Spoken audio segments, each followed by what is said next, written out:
Hello and welcome to the Bureau of Alcohol, Tobacco, and Friends. I am your host, Leon Wolf, and today is Thursday, October the... What is today? The 9th?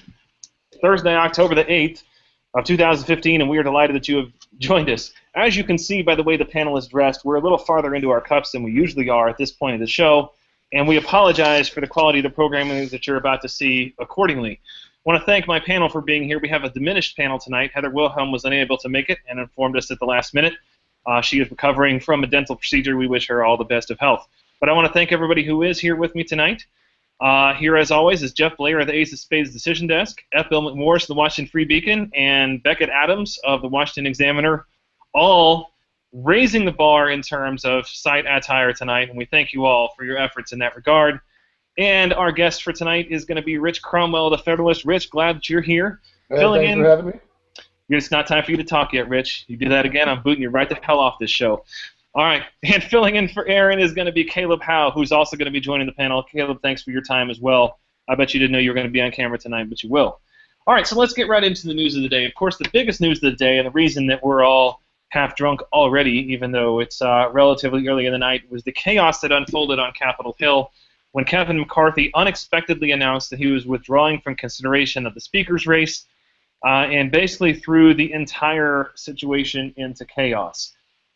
Rich, what do you make of everything that's happened so far today on Capitol Hill? What's the sense that you get of really what caused everything that unfolded? So, all we have at this point, there's been much made about whether it's a conservative uprising, he didn't have the votes, but let's just get into the rumors here. It's... Way to start us off right, Rich. Let's get right into the rumors. Let's go past the substance. We're going to go straight to the rumors. So, McCarthy was... Fuck facts, let's talk scandal. That's right. Oh, yeah. McCarthy was seen as the natural heir to Boehner. Often mispronounced, and it would... If the rumors are true, then McCarthy is more an heir to the mispronunciation of Boehner's name than he is... just to the leadership style. And it seems that there might be some skeletons or perhaps a graveyard that are about to be dug up, and that's one possibility for McCarthy. It seemed like he had the votes, and then all of a sudden this morning he pulled out, media started flying, and... He pulled out? Settle down, Rich. It's a family program. All right. So, Becket, let's go to you on this. Walk me through the non-scandal related explanation for this, right? So we're talking about the Freedom Caucus. They've got 40 votes. They don't have enough to basically win an election within the House. My lack of understanding that I have is that even if on the floor vote McCarthy doesn't have enough to get to 218 on the first vote, he can still have subsequent votes and should have won.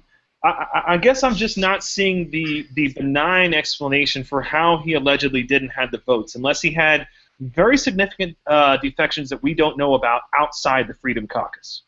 Right, and I think just to add a little to what Rich was saying, I mean, there is, of course, I mean, because it is so unexpected, the fact that there's this rush to try to find a new speaker. You have apparently Boehner is begging Paul Ryan. There's actually a rumor about Mitt Romney is being considered. Newt Gingrich floated his own name.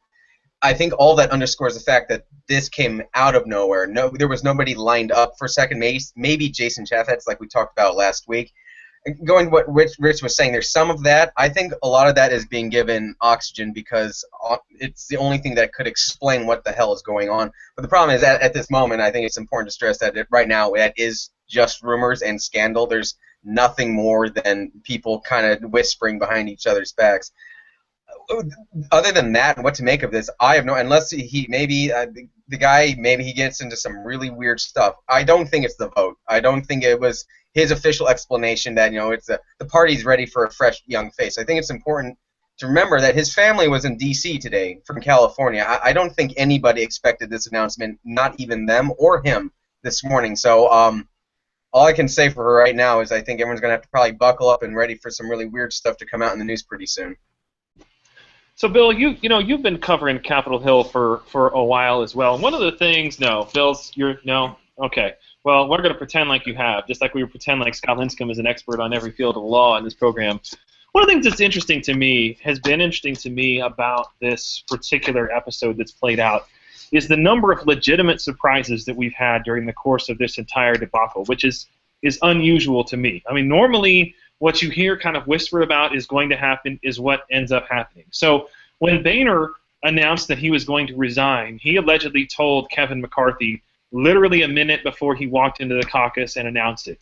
And it was something that nobody saw coming, at least at that particular time. Same thing with this McCarthy deal. I was watching CNN after it went down, and the members who were walking out into the hallway and who were getting captured, by Dana Bash and asked what was going on seemed legitimately shocked. I mean, it seemed like there was absolutely no one who predicted that this was going to happen or even knew what was going to happen. What kind of breakdown in communications in the House does this indicate that these things are catching literally everyone flat-footed? I mean, isn't it the normal order of business that somebody at least knows what's going on and acts not surprised when this kind of crap happens? No, not when the Republicans are in power. They're a disorganized lot, and they have proved this time and again. So I am not shocked that everyone is shocked about everything that's happened in the past 2 weeks. What I am shocked about is the people who are crying doom over this. I think the whole freakouts from inside the press, nobody really cares about Washington leadership. Dennis Hastert is hailed as this legendary Speaker of the House, the Hastert Rule and all that stuff like that. He legendary friend of young men. Yeah. As the Truth Monkey tweeted out, let's reelect Coach Hastert to the speakership. But no, I mean, he can lead Penn State back to glory. Yeah, exactly. Now, these are the types of issues that only people in the Beltway care about, and reading into it like, oh, this type of dysfunction is going to sully the GOP's sterling reputation in 2016, and it's going to, make Congress even less popular than it is, I think is overblown navel-gazing. So I'm not too concerned with what's going on. But that's because I'm drinking, so I'm not too concerned about anything. It helps with all things. Jeff, what do you think the chances are that we're going to see an interim speaker, somebody who's elected as a placeholder just throughout the next year, as opposed to somebody who actually takes the mantle and intends to keep it, for all eternity or until he gets kicked out?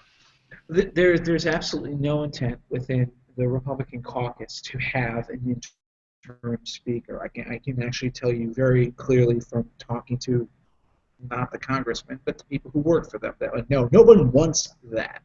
But on the other hand, it is a point that Ben Domenech made today, and I thought was a well-taken point, which is that unless anyone other than Paul Ryan holds that job and holds that position, then the position of speakership for the Republican caucus or the conference is, in fact, to be determined after the 2016 election.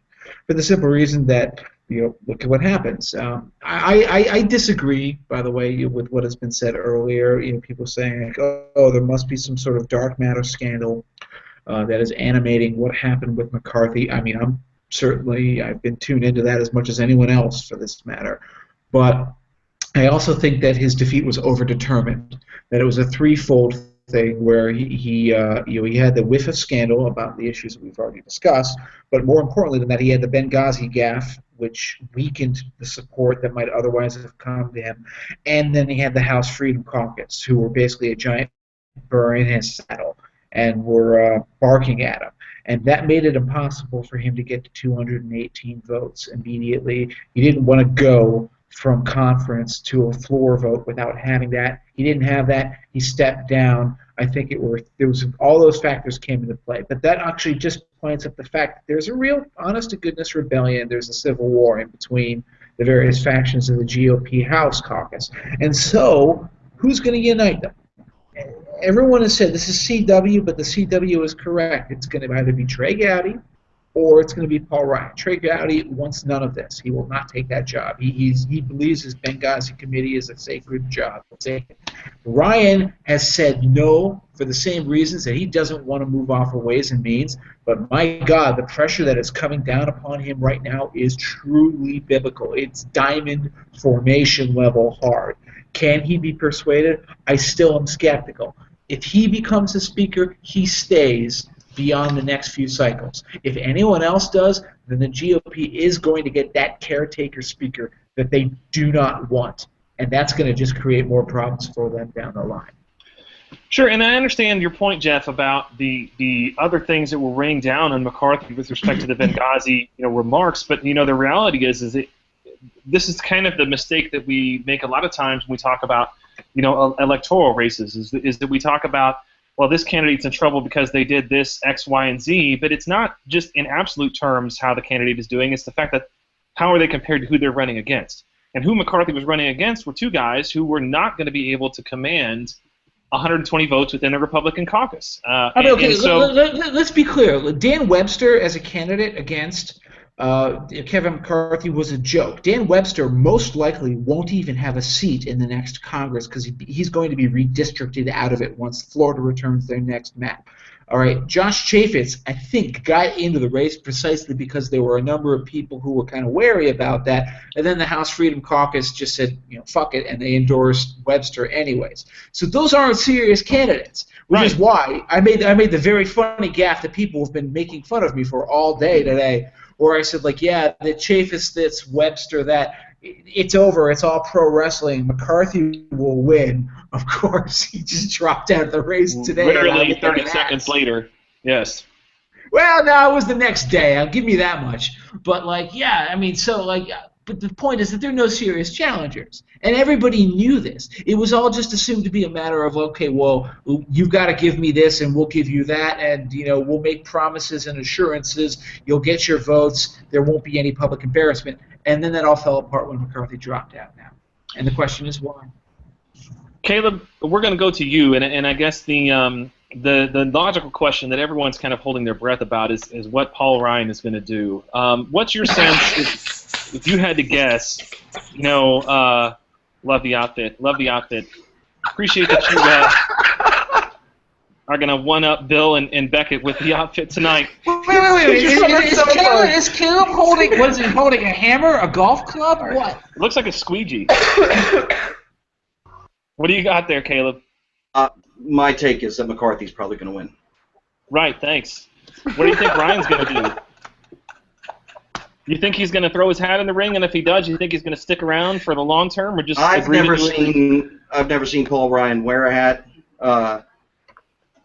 He doesn't seem like the kind of guy who would just throw stuff around. But yeah, I think he might give in to the pressure. If it's diamond hard, who doesn't give in to things that are diamond hard? Am I right, Jeff? I know you do.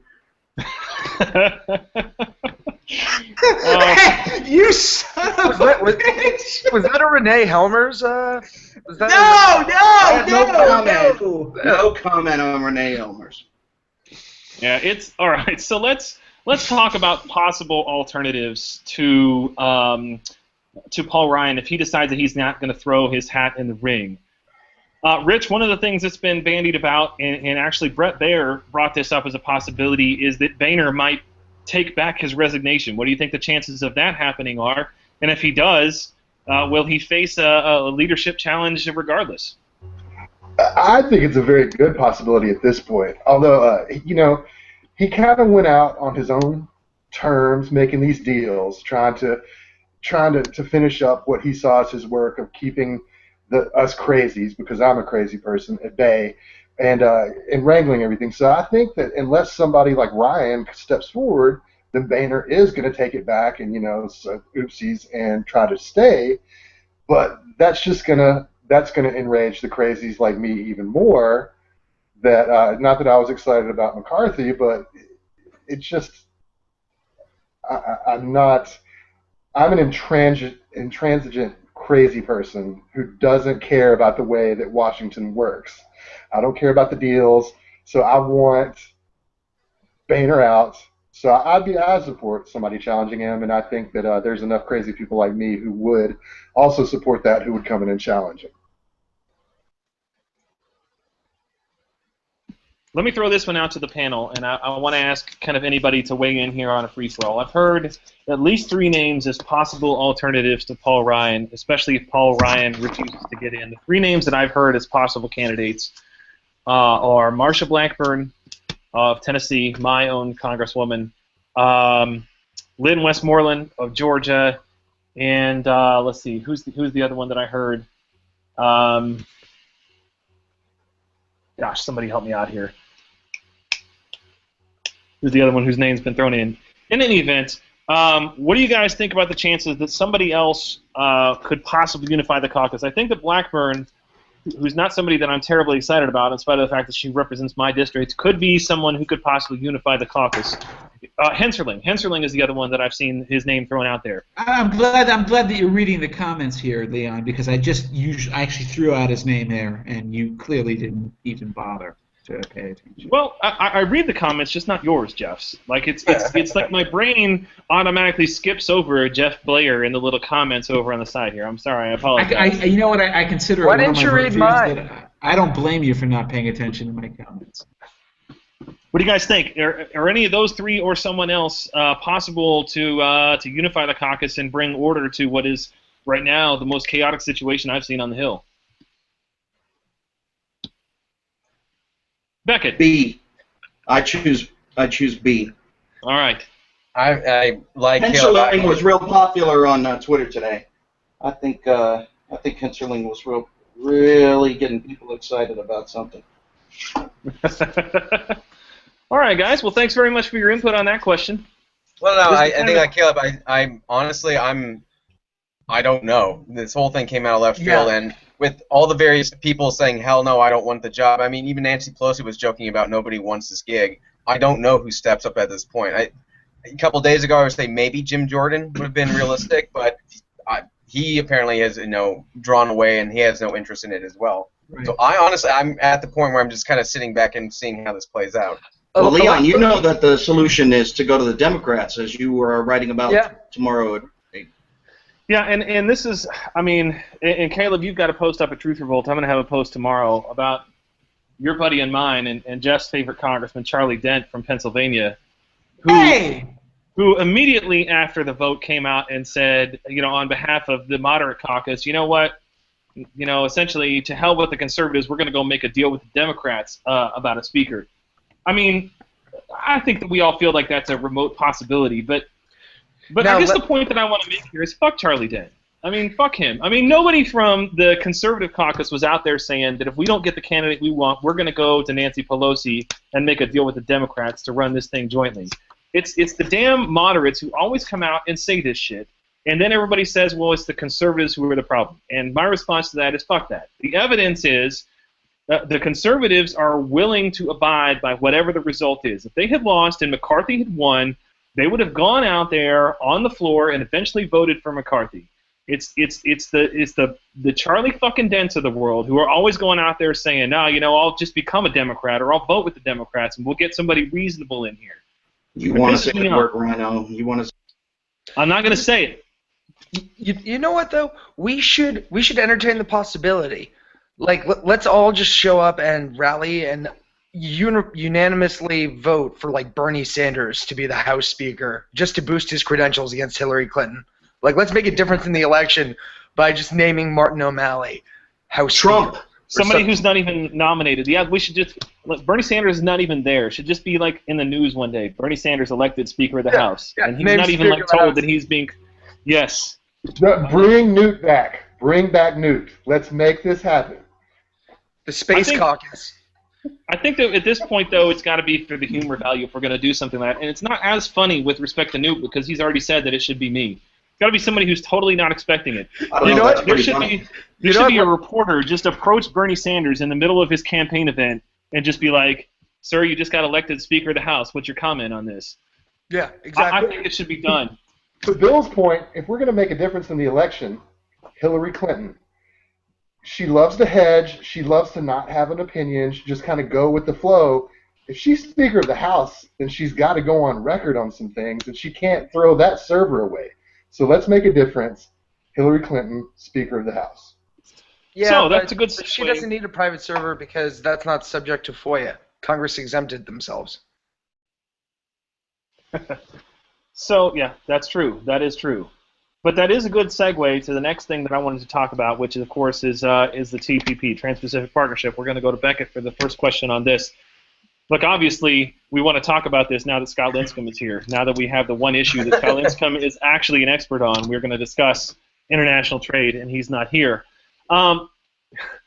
and Ben Domenech had a great observation about this, the TPP and Hillary's various stances on this. Actually, that's not fair. She's had two stances. She's had one stance that she's taken in public 45 goddamn times. She said in public, and there have been montages put together of this, that she supports the TPP. She changes her position on the drop of a hat, and no one blinks, and nobody even says anything about it. Only Hillary Clinton can get away with this because people essentially take it as a given that Hillary Clinton is a triangulator, that she doesn't stand for anything, that she doesn't believe in anything. And I guess the question is, for the Democrats, with a candidate, like Bernie Sanders or Joe Biden, is this something she can continue to get away with? I mean, the Clintons were the only show in town in the 90s, but that's just not the case anymore.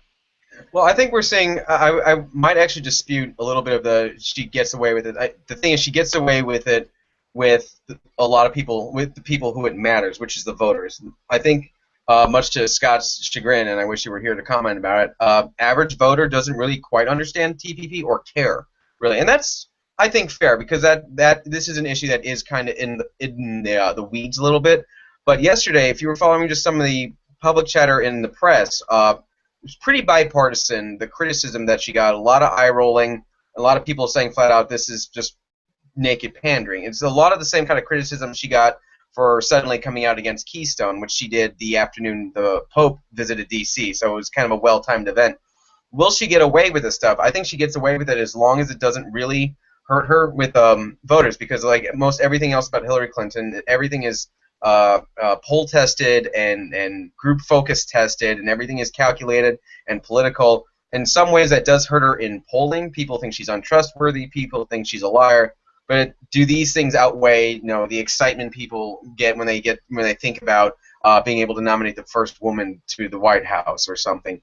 So she might get the side eye from the press, which she did yesterday, and she got quite a bit of it today as well. But it's not going to last. They're not going to hammer her away at that like they would, I would say, conservative candidates. So will she continue to do stuff like this? I think absolutely. Especially because, and I think a lot of people rightly analyze it, her coming out against it is more or less, as they were saying, protecting her left flank from Bernie Sanders, who has been doing surprisingly well against her in the polls. And she still is by and far the front runner in the Democratic Party, but he's doing better than anyone thought, and he's been against the deal since the get-go. So this does nothing but secure her flank against him, courts the unions, and makes the eventuality of when Biden jumps in, he will be the only major Democratic contender who supports the deal. So Jeff and Bill, you can jump in on this if you want to. The one contingency that I think she's getting away with it with, and we can talk about whether she's going to get away with it with the voters. The one one constituency, that she is getting away with it by and large is the press. Sure, as Becket says, you get some eye rolls, you get some mentions of, oh my gosh, here goes Hillary Clinton again. But look, it's not any Republican who had said in public on 45 separate occasions that they were for something and changed their mind literally during the middle of their election campaign would be roasted alive for days on end in the press. But Hillary has a great brand. Yeah. What about Donald Trump? He has reversed himself on 45 issues today. In the same press conference, the same rally, and Bill, go back. He just skates by it. Oh, that's right. Well, that's because Donald Trump, the press can't handle the number of if you tried to track the number of things that he changed his position on, you would just go crazy. It's just not possible. Hillary at least has a discrete number of things that she has flip-flopped on. What's interesting to me though is that the press. It's easy on the one hand to say, oh, well, it's Clinton, so the press is going to let her get away with it. But they're actually paying attention to the email scandal. I mean, they have actually decided to not give her a pass in the emails. Why then are they giving her a pass on this blatant ass pandering? That is the most ridiculous thing I've probably ever seen in politics in terms of changing your position, being this firmly on the. I think it's actually pretty obvious why they're doing that, because I think the media, and not even just the media, but even me, the least charitable audience that Hillary Clinton is going to have, draw a distinction between acts taken while in office that actually endanger national security and do so in furtherance of a horrible narrative, which is of course the narrative of Hillary Clinton as a paranoid, secretive freak, and the normal political pandering. The willingness of the media to let Hillary Clinton off the hook on this is based on two things. First of all, it's their own normal, natural cynicism. They don't care. They understand that politicians flip-flop.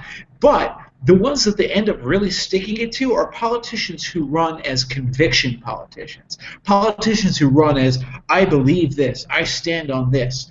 Marco Rubio, despite the fact that he has kind of done a flip-flop on immigration, for example, he would be in much more trouble if he were to do something like this. But Hillary Clinton has been a lizard people, a creature of politics for 20 years now. No one expects anything else of her. And so people simply analyze it in terms of reptilian political calculation, and they don't really look at her and say, oh, well, Hillary, what can we really think you believe if you're willing to do this?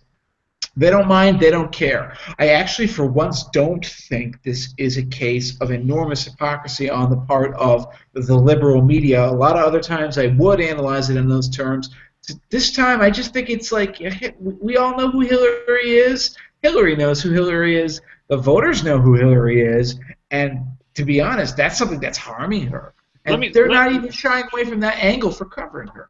Let me object just a second here on behalf of Rubio, which is to say, I don't know that what he has done is actually a flip-flop on immigration. I think that his stated position is still that he would like eventually to see a path for citizenship.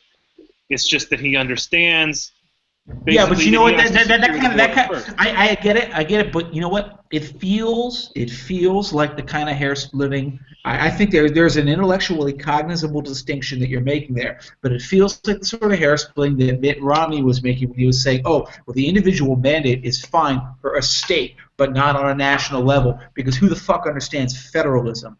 Who the hell understands?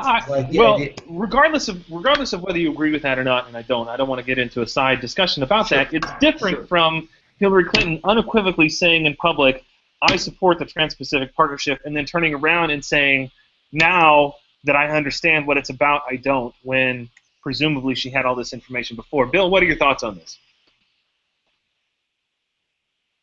I wasn't listening. Bill, what are your thoughts on anything? It doesn't matter. They're all wrong anyway. Yeah. All right, Caleb, jump in here. They don't care about it because nobody else cares about it. Nobody cares about TPP. It's a dead story. It's not going to get them any ratings. TPP. Nobody cares about TPP except for the Democratic primary voters. They care a lot about this. I mean, union members care a lot. Well, then about MSNBC might care a little, but CNN, this is actually CNN and Fox are not. This is precisely the reason so many unions have held back on and delayed their endorsement process. Is they wanted to see if Hillary would get behind these movements.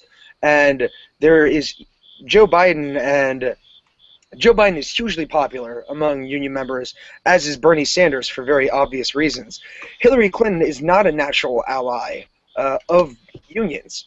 Even back in 2006, she was endorsing outsourcing and complete and unfettered free trade. Her husbands will always remember for NAFTA. I mean, they don't enjoy the kind of sterling reputation that guys like Bernie Sanders and Joe Biden do. So it's very important for her to come out and, take the protectionist Donald Trump, Bernie Sanders type side in this entire debate. Yeah, so it's easy to say, look, nobody really gives a shit. Nobody gives a shit about the TPP, which I think is by and large true. But except the one voting bloc that does care very much are unions, and that is who essentially Bernie Sanders is using to try to propel himself into the lead. So, but the question is, you're asking about why doesn't the press make a bigger deal out of it? It's a lot different from why don't primary voters. Maybe the unions and the primary voters for the Democrats are the core television audience of MSNBC, but that's not the core audience for Fox or CNN. True, but it's a very easy story. Look, I mean, she said this so many times, and it's not the actual substance. It's not what she's flip-flopping about. It's the transparency of it. It's the sheer gall of it. It's the absolute nuts that it takes to say something when you've been so publicly opposed to it so many times, and the stated reason for it is, oh, I didn't understand what it was all about before now. I mean, how is that even possibly an excuse or an explanation for changing your position at this point? which I think is relevant regardless of what the issue specifically is. So let's move on and talk a little bit about foreign policy. We're talking, and we'll go back to Rich here. We're, I guess, entering week 3 now of the ongoing war by proxy between the United States and Russia that's occurring in Syria right now. And Russia seems to be essentially escalating their operations over in Syria, and we continue to essentially be, dithering around about what is going on over there. And the latest kind of embarrassment that we have to deal with is the ongoing messaging from the White House that the reason Syria, or the reason Russia is acting up in Syria, and the reason Russia is embarrassing us in Syria is essentially because we're doing so well. It's either because our economy is so great, or they're jealous of all the things that we've accomplished over there in Syria. And I guess the thing that struck me earlier on this week is that it's one thing to score political points at Obama's expense, and I'm all for that. But I think that for the sake of just the national reputation of America, some Republicans, I would like to see some Republicans come out and say, look, if Obama decides that he wants to go into Syria and punch Russia in the nose, I'm going to state beforehand I'll support him in doing that. You think that there's any political gain, at least for the Republicans, to do that, is to say, look, regardless of whatever we think about Obama and his leadership in this issue, America's reputation is at stake. We'll go on the record. We'll support you. Let's go in there and get something done. There's definite value in it. I was about 5 when Reagan took office, but I still remember the Cold War, hiding under the desk and doing those drills. I think, Leon, you might be about my age. I think most of the rest of you are a little younger, but I remember the Cold War. And I appear much younger because I did the dignified thing with my hair when it started to do what yours. But it feels like this is the Cold War Part 2. Obama is our Carter. And we can't, regardless of political points and politics is supposed to end at the water's edge. And this is very much a time to let politics end at the water's edge and stop letting a former KGB strongman go Soviet Union on us. They may not be the USSR anymore, but it's just such a return to what it was from a man who did not want the Cold War to end, did not want the USSR to topple. And we've got to stop this now before it escalates. And so, yes, I don't care who the president is. If it's Obama, I'm not a supporter. But if Republicans want to stand up and say, yes, we're going to support you, we need to go put a stop to this shit, we need to go sock him in the mouth so hard that he stays put, then do it. I don't understand why you're putting the ball in the Republicans' court. The Republicans have been calling for a strong action in Syria for years now. It's President Obama who hasn't actually tried to take a leadership role and has created this whole vacuum here. So, sure. I guess you see, I think the point your starting point seems to assume that even if Obama tried to step up and do the right thing in Syria, the Republicans would be in opposition the same way Democrats abandoned George W. Bush. But once the polls turned against Iraq, and I don't see that happening. I think it's safe to assume that Republicans would. I think that's an excuse the Obama supporters would offer, is to say, look, if Obama goes over there and starts bombing Russians in Syria, you Republicans are just going to oppose him anyway. I say, look, just be preemptive. Just take the ball out of the court and be like, hey, we're for it. If you want to do it, go do it. Let's go, Becket. What do you think the play here for Hillary is? I mean, look, it appears that this particular situation is going to draw out probably at least over the next 6 to 9 months. What is the tone that Hillary is going to take, if you had to predict, with respect to events in Syria in terms of her campaign rhetoric and what she thinks that the United States should do in Syria, given what Russia is doing right now? Well, I think she's in a much more precarious situation than the Obama administration. I think in regards to Syria, the rise of ISIS, the insurgent Russia, I think the Obama administration, I can't remember exactly who coined the term, but the semi-retired president, might be an Ace of Spades thing. But I think the Obama administration is merely watching the clock, waiting for it to run out so they can tap out, punch out their card and say, let's get the fuck out of here, we're done, and they don't have to deal with it. She has, I think, and I think she realizes this, the terrifying a position of having been involved in a good deal of this. She was, not the author, but one of the driving forces behind the so-called Russian reset, and look at how that worked out. I think, if anything, she would love for the press to keep harping on on her flip-flops on, say, TPP or Keystone, because, well, less so Keystone, but TPP, I think we've rightly characterized as an issue that the majority of Americans don't know and don't give a shit about. But when it comes to Russians invading and ISIS cutting people's heads off, I think she would rather everyone forget that she was involved in state. So I think what we're going to see from her in the future is her shying away from addressing things directly, and like the Obama administration, maybe ignoring it to a degree that she can try to get away with as much as she can ignoring it, unless something really, they're harassing U.S. Air Force right now. I know U.S. airspace has been violated, and it's only a matter of time before there's a showdown between the U.S. and Russia.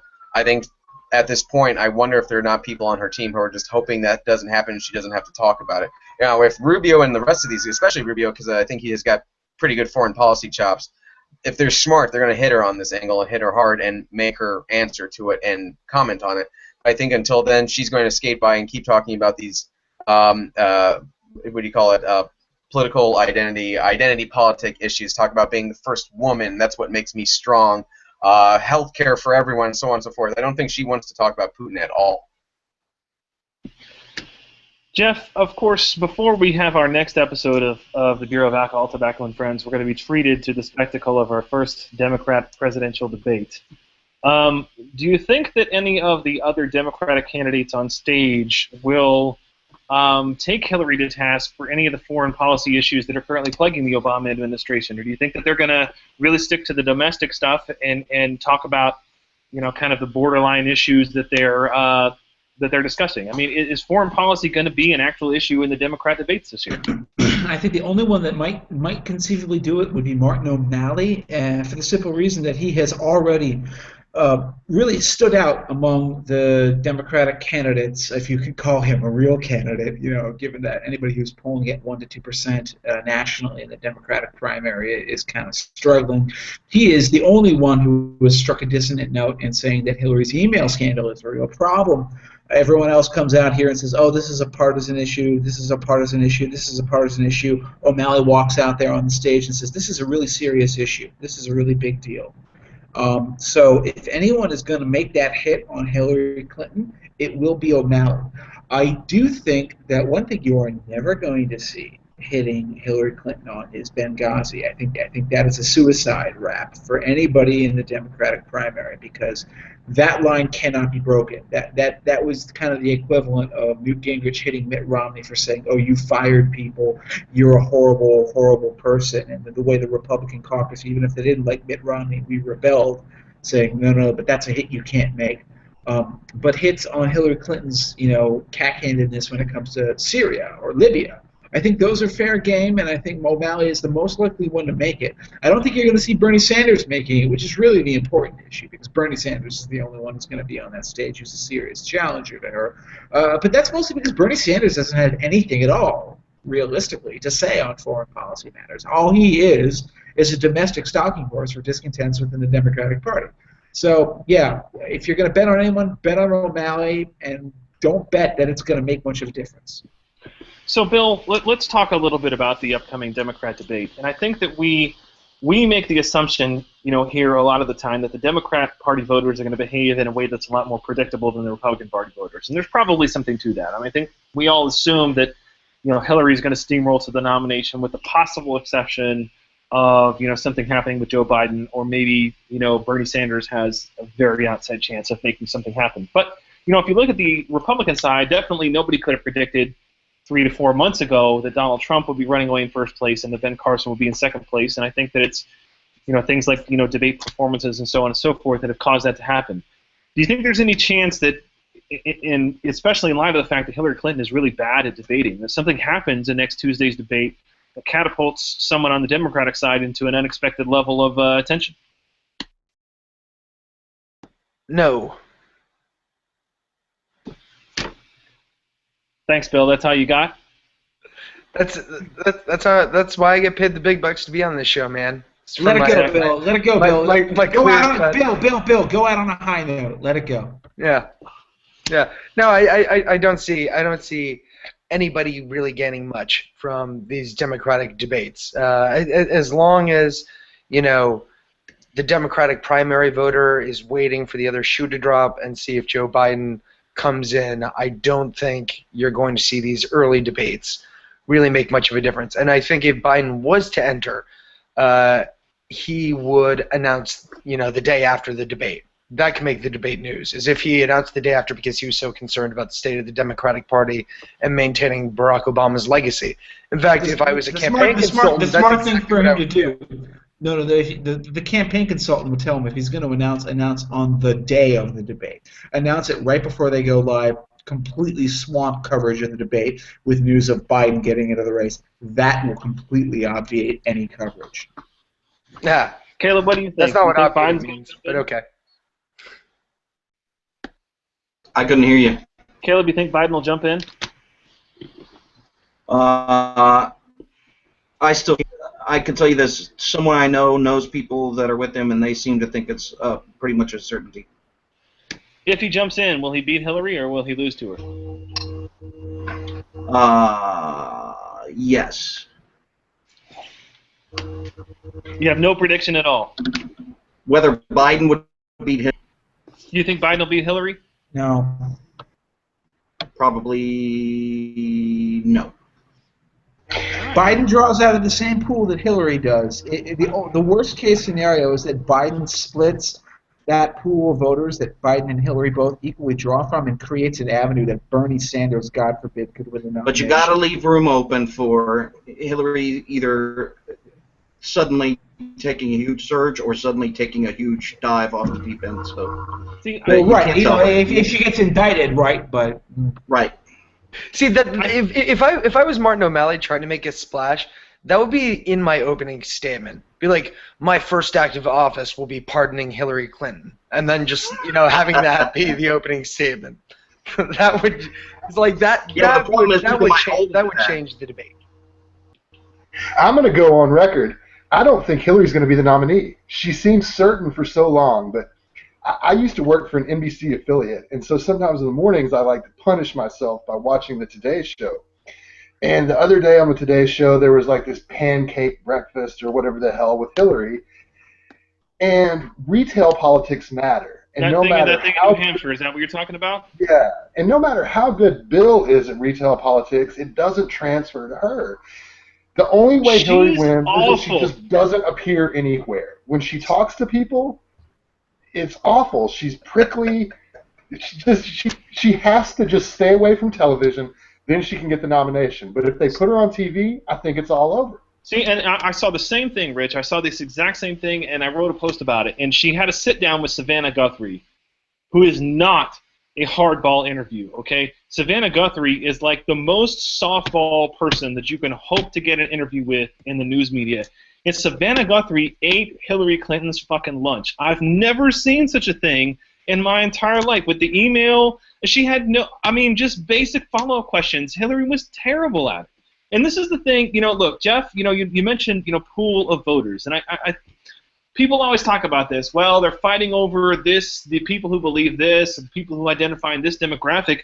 To me, there's absolutely no substitute for the talent of the actual candidate. I mean, I think that good candidates are going to beat bad candidates regardless of what they think. Because at the end of the day, what both Democrats and Republicans want is to win in the general.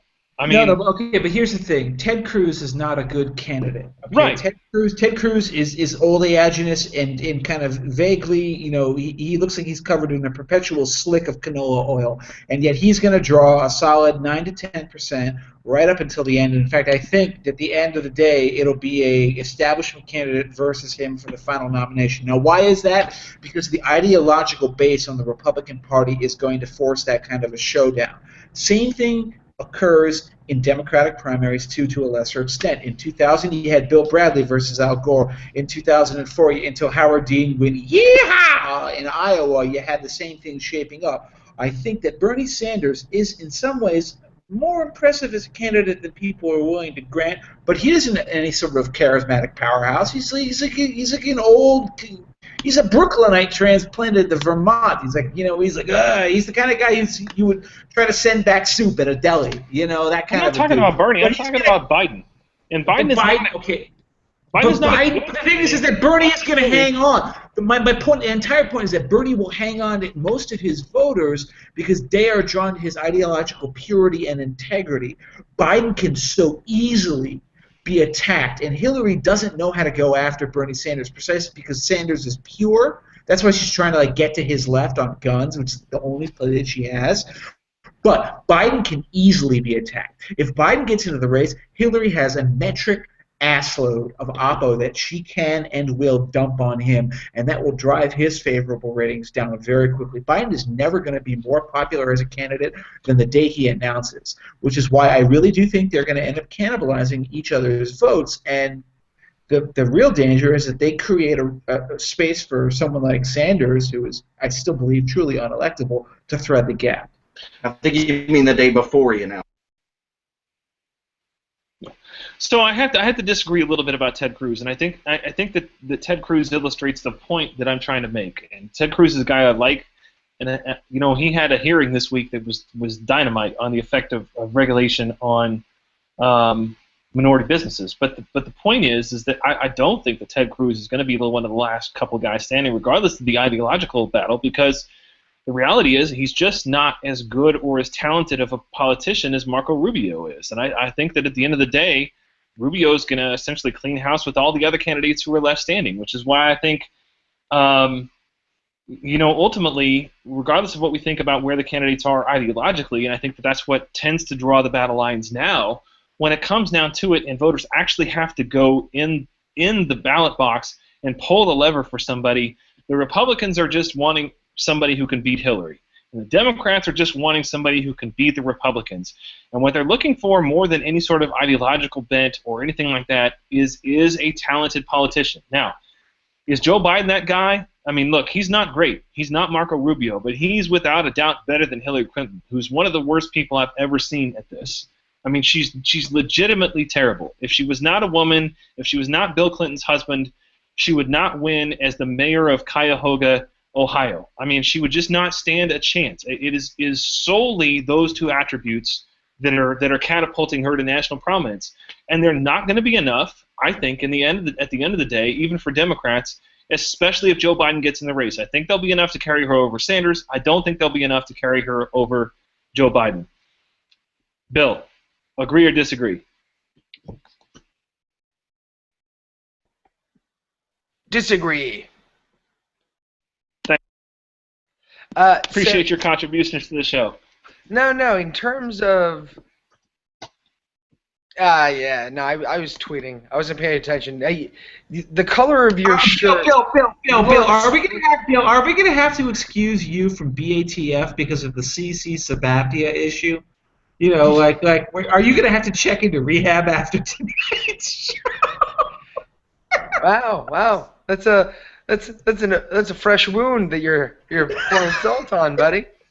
Cool. I'm such an asshole. I really am. I'm sorry. It's all good. I've been talking with my priest about it. I know this joke has been made already, but I have to make it, which is to say that Mickey Mantle would have never gone out this way in the playoffs. Yeah, that's very right. Anyway, he would have fought miserably through each of those at bats. Exactly. Yeah. Hungover, What about drunk, the huge elephant in the room? Yeah. What's yeah. that? What about the huge elephant in the room? How are the Nats? The Nats aren't doing too well. Actually, I was actually pretty taken aback by an awesome question on Twitter from one of our readers, Knight of the Right. That's at DE Knight Be Right, which is, I know you're watching, buddy. That's a terrible Twitter handle. Get a new Twitter handle. But your point is actually fantastic, and any capable moderator would have recognized it right away. And I don't know what that has to do with me. But so, is there any chance Jim Webb would hit Hillary hard on foreign policy? Because that would be an interesting debate moment. So, Leon, I'm going to take your question that I wasn't listening to and ask you to answer this reader-submitted question, which is awesome. But is Webb even going to be in the debate? I completely forgot he was running. Yeah, he's going to be in the debate. So look, Webb, I think that's an interesting point. I mean,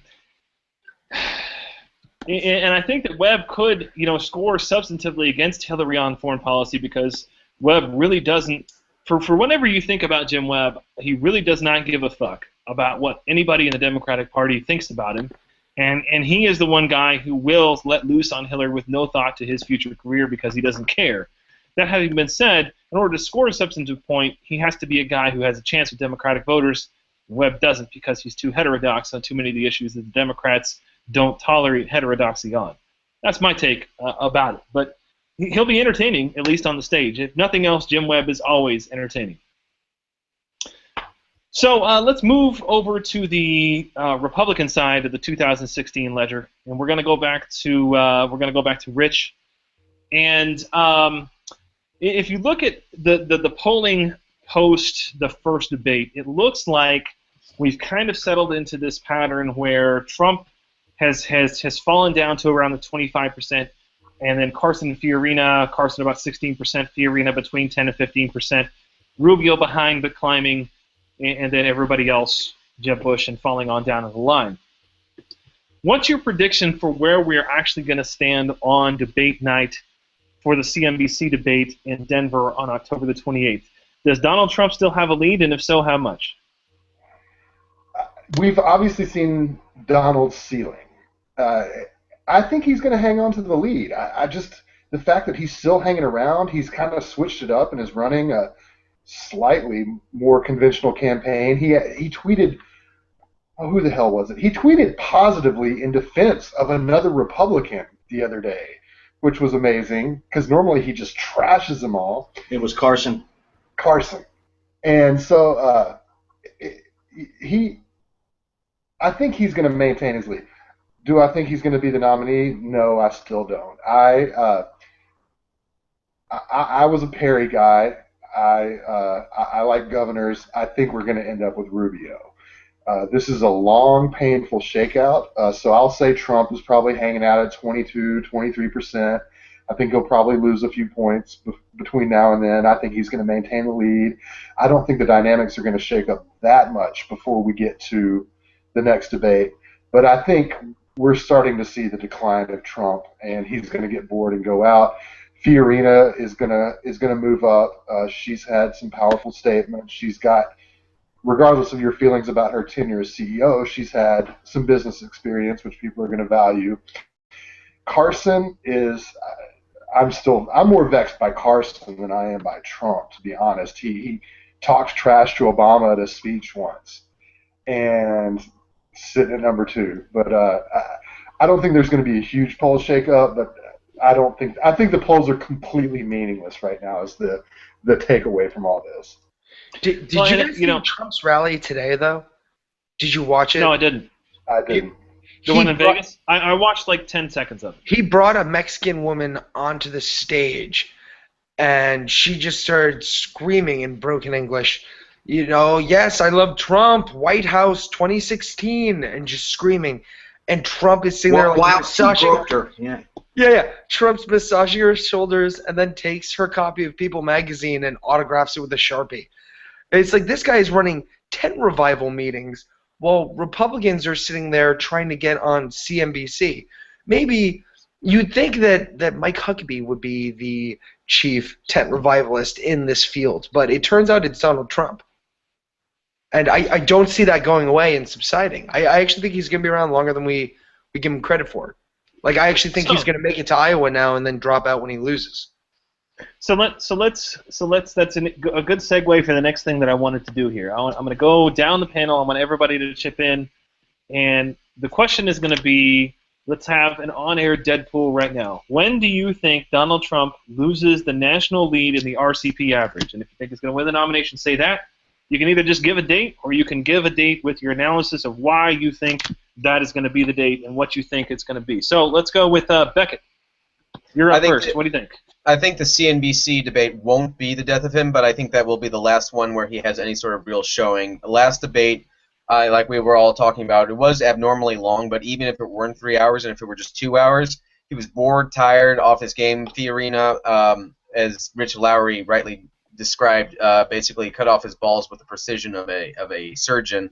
I think CNBC is going to come out that the questions hopefully will be more substance than who do you want to see on the $10 bill, just by the nature of the network itself. Luckily for him, though, that's kind of his wheelhouse: business, finance, economics, supposedly. I think he will do all right, but I think it will be the third strike is 3 strikes are out, and he will finally be bored out of his skull, and either he will stop giving a shit or the people will stop giving a shit, and after that, I think we'll see him drop. All right, Bill, what do you think? What's your Deadpool date for Donald Trump's lead in the polls? RCP average.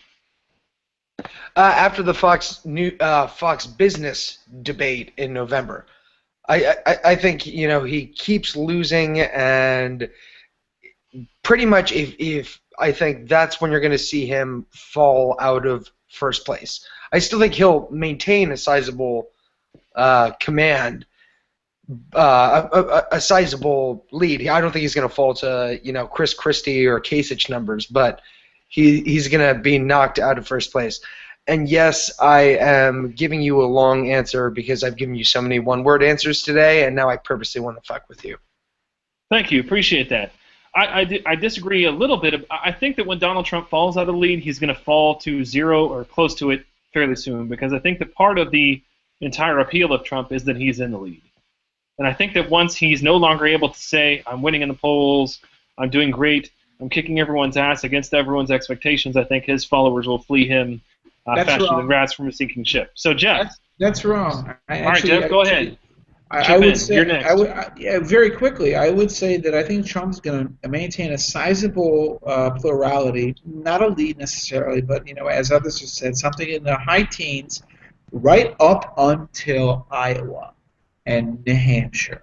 And then one of those is going to go pear-shaped for him. People are going to suddenly get serious, and that is a point at which I think he's with them. I don't think it's going to happen before those races, those primaries. So November, December, that's all far too early. I think it's going to be end of January, February, then it's going to collapse for him. But he's going to stick it out until then. Caleb, what do you got for us? What's your prediction? I don't have an earliest date he'll drop dead in the polls, but I would say the latest is going to be January 1st, the day of hangovers and regrets when the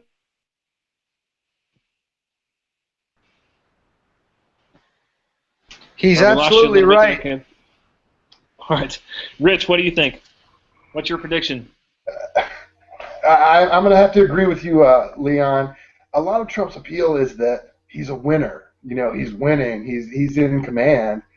And I also think that a lot of his support is not from people who are actually ever going to vote, or at least not necessarily vote in the Republican primary. So once everything kind of shakes out here in October, November, I think he's done. I think he's going to get bored. He's going to want to take a nice holiday for Christmas, and he's done with this shit. Like he's done what he wanted to do, which is kind of inexplicable. But Trump himself, he's like a toddler who's really good at playing eminent domain with money that was bequeathed to him by his father. There's not a lot of rhyme or reason. Sometimes he succeeds in conquering some territory and acquiring some things, but he's going to get bored and move on. There's going to be a new ball. I want to move on to this. So I think that he's going to get bored. The people who are saying yes in these polls because it's name recognition are going to get bored of it.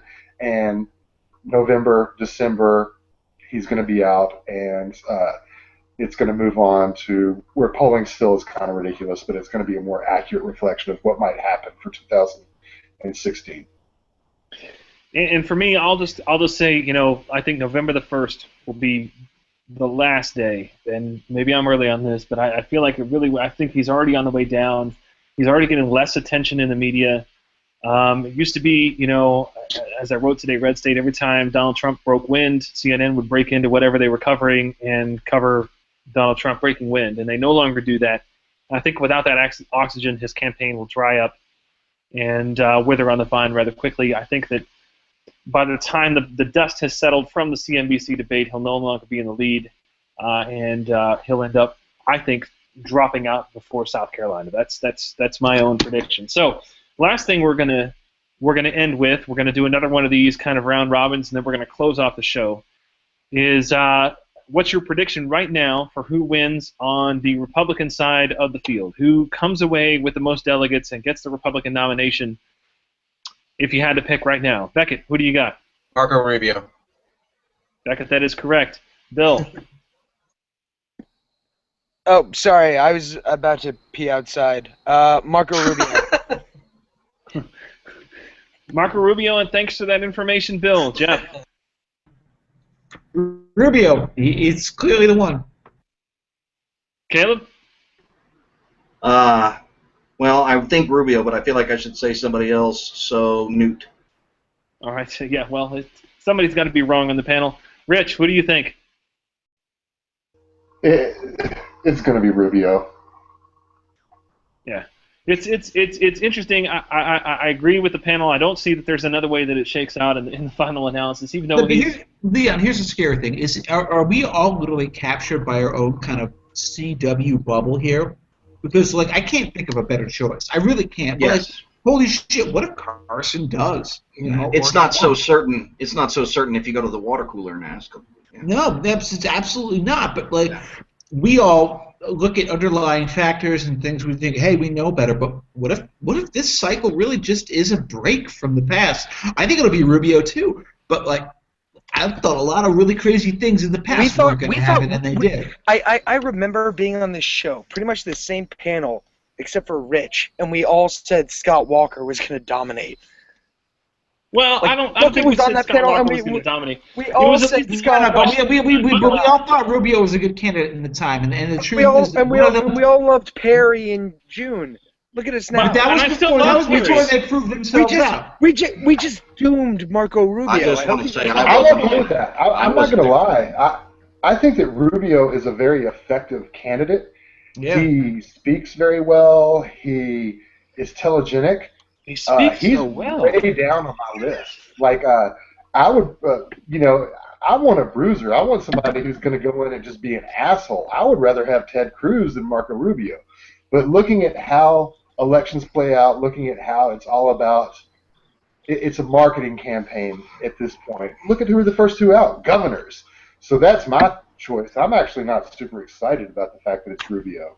Well, the difference between now and March is that we've actually had a chance to see the candidates in action by this point. And what we've seen thus far, at least in my opinion, is that Marco Rubio is just better at this than everyone else. And not by a small amount, by a lot. At least to my eyes, and that's the only thing I'm basing it on. It has nothing to do with he's from Florida, or he's going to have these donors, he's going to have this ground organization. My belief is that talent, generally speaking, wins out. And Marco it does Rubio depend on the audience, though. It does depend on the audience, though, because that's true. At the Red State gathering, I didn't see anybody get the kind of crowd reaction that Ted Cruz did. He brought the house. That's absolutely true. That's absolutely true. But Rubio, and look, I like Cruz better than probably most of the rest of the people on this panel do. But Rubio is just so much better at answering questions and making things connect with average voters than. I think Ted Cruz has definitely the ability to connect with the kind of people who would go to the Red State gathering in a way that nobody else on stage does. And I don't want to dismiss that. But in terms of the average everyday schmuck who shows up to the polls at in the GOP primaries, I just think at the end of the day, Rubio is so much better than Cruz or anybody else in the field. Is there anybody that shows up at the GOP primaries that's an everyday schmuck? Yeah, absolutely. I mean, look at in New Hampshire, the majority of voters are non-affiliated, so absolutely that's the case, and they end up having knock-on effects for the rest of the primaries. Ted Cruz, by the way, if Ted Cruz, how does being unaffiliated make you a schmuck? Well, because these people are not party hardcore people. Yeah. My thing about Ted Cruz is if Ted Cruz could ever deliver an answer that didn't sound like he was giving a debate club speech at the Princeton debate rallies, he would be a much more formidable candidate than he is, and that's despite my issues with him. But he can't do it. He just can't do it, and that is going to always be his eternal handicap, and we'll cap his support. And I think that we make the assumption that GOP primary voters are so much more ideologically conservative than Republicans in general. No. But, if you look at who's won in the last several elections, that's just, there's not a lot of evidence to bear that out. I mean, George Bush in 2000 ran against guys who were more conservative than he was. And I'm not talking about John McCain. Then in 2008, there were guys in the field who were much more conservative than John McCain, and and he went out in 2012. We kept fishing around for somebody who wasn't Mitt Romney, but at the end of the day, we settled for Mitt Romney. So, well, I went to like 30 Tea Party rallies back when that was the thing to do, and most of the people I talked to, if I asked them, "Are you going to vote in the primaries?" they would be like, "No." See, my question is, I don't see I see Rubio winning the nomination, but I don't see him winning New Hampshire or Iowa for that matter. I see his first win coming in South Carolina. I agree. And I guess so much of news coverage that buries people is overreacting to small developments, like losing Iowa or losing New Hampshire. The press likes to run with this narrative. So how does Rubio avoid the death spiral that knocked out Hillary Clinton in 2008, knocked out Howard Dean in 2004, and knocked out McCain in 2000? Well, I guess my rejoinder to that would be is who won Iowa in 2008? Mike Huckabee. Yeah. Who won Iowa in 2012? Rick Santorum. Neither of those guys Well, went Rick on. Santorum won in a difference disputed primary. But the difference is the expectations game, though, Bill. Right? So Marco Rubio, as long as he doesn't set up the South Carolina, expectation, he's going to win Iowa. like Cruz. If Cruz wins South Carolina, which could happen, pretty much Rubio is looking at Florida as his big thing. Like he's going to win Florida, and that's going to knock Jeb Bush out of the race. But he has to have the fortitude to actually stay in there. And how does he avoid the inevitable narrative? We all love him now, but I mean, we all like his chances now. But these things happen. No one saw Perry dropping out this early, and it was because of a few bad, meaningless polls. Definitely, any number of things could happen, but I just think at the end of the day, all things being equal, to me, again, if it was a close call in terms of political talent and specifically TV talent, I would be much less confident making this prediction than I am. But Rubio is you saw this on the debate in CNN, is so much better than the rest of the field. The only person who I think even comes close is Carly Fiorina.